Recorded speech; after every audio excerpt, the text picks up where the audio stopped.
सभी को मेरा नमस्कार। मौद्रिक अर्थशास्त्र विषय की कक्षाओं के अंतर्गत अभी तक अपन ने मुद्रा परिमाण सिद्धांत के दो दृष्टिकोणों, जिसमें एक है फिशर का नगद लेन देन दृष्टिकोण और दूसरा है कैम्ब्रिज अर्थशास्त्रियों का नगद शेष दृष्टिकोण, इनका अध्ययन कर लिया है। ये दृष्टिकोण मुद्रा को एक प्रकार का आवरण मानते हैं, अर्थात मुद्रा जो है वह अर्थव्यवस्था में केवल विनिमय के माध्यम के रूप में ही कार्य करता है। मुद्रा का अर्थव्यवस्था की जो वास्तविक आर्थिक क्रियाएं हैं, जिसमें उत्पादन, रोजगार, निवेश इत्यादि पर किसी प्रकार का कोई प्रभाव नहीं पड़ता है। कैम्ब्रिज अर्थशास्त्री भी मुद्रा की मांग को थोड़ा भिन्न दृष्टिकोण से प्रस्तुत करते हुए मुद्रा की मांग को नगद शेष की मांग के रूप में प्रस्तुत करते हैं, लेकिन किन्स के द्वारा अपने सिद्धांत में, जिसे किन्स का कीमतों का सिद्धांत भी कहा जाता है, में एक भिन्न दृष्टिकोण लिया गया है। किन्स अर्थव्यवस्था के मौद्रिक क्षेत्र और वास्तविक क्षेत्र को भिन्न नहीं मानते हैं, बल्कि मुद्रा का अर्थव्यवस्था की वास्तविक क्रियाओं पर एक महत्वपूर्ण प्रभाव पड़ता है, इसे किन्स स्वीकार करते हैं। किन्स के बाद भी कुछ अर्थशास्त्री इस दृष्टिकोण का समर्थन करते हैं। किन्स के अनुसार मुद्रा वास्तविक आर्थिक क्रियाओं जैसे उत्पादन, रोजगार, निवेश पर सक्रिय प्रभाव डालती है। इस कारण से किन्स का जो मुद्रा परिमाण सिद्धांत है, उसे मुद्रा और कीमतों का आय सिद्धांत भी कहा जाता है। उनका यह सिद्धांत मुद्रा की मात्रा और कीमत स्तर में किसी प्रकार का प्रत्यक्ष आनुपातिक संबंध स्वीकार नहीं करता है, जैसा कि इससे पूर्व जो प्रतिष्ठित अर्थशास्त्री हैं, नवप्रतिष्ठित अर्थशास्त्री हैं, जिन्होंने अपने मुद्रा परिमाण सिद्धांत में किया है। मुद्रा की मात्रा का जो कीमत पर प्रभाव देखने को मिलता है, वह प्रभाव ब्याज की दर, निवेश के स्तर और उत्पादन के स्तर में सबसे पहले परिलक्षित होता है और उसके बाद वह कीमतों में देखने को मिलता है। यदि एक अर्थव्यवस्था में यदि अतिरिक्त क्षमता की स्थिति की मान्यता लें, अतिरिक्त क्षमता का तात्पर्य है कि अर्थव्यवस्था में संसाधन अभी पूर्ण रोजगार पर कार्य नहीं कर रहे हैं, यानी अभी भी संसाधन बिना काम में लिए हुए या बिना उपयोग में लिए हुए अर्थव्यवस्था में देखने को मिलते हैं।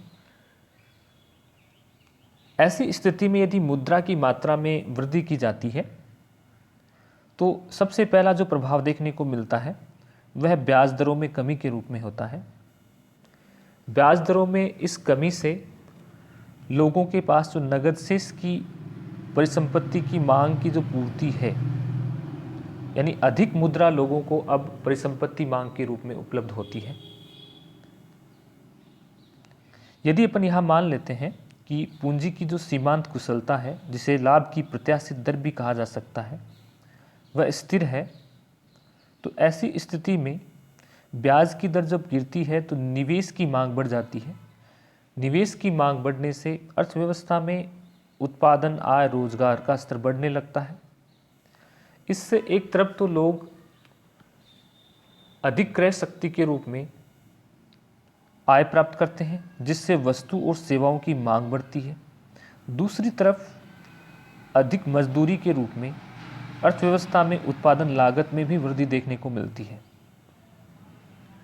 यहाँ पर अल्पकाल में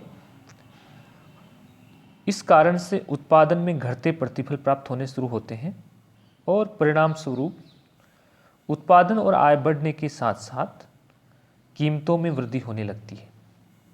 इस प्रकार से मुद्रा की मात्रा में परिवर्तन का कीमतों पर जो प्रभाव है, वो वास्तविक आर्थिक क्रियाओं के माध्यम से होता है। पूर्ण रोजगार की स्थिति प्राप्त हो जाने पर, यानी सभी संसाधनों को रोजगार मिल जाने पर या अर्थव्यवस्था की क्षमता का पूरा उपयोग कर लेने के बाद प्रभावी मांग में होने वाली कोई भी वृद्धि रोजगार या आय में तो वृद्धि नहीं कर पाती, लेकिन इससे कीमतों में वृद्धि होती है। जिसे स्फीतिक वृद्धि कहा जाता है।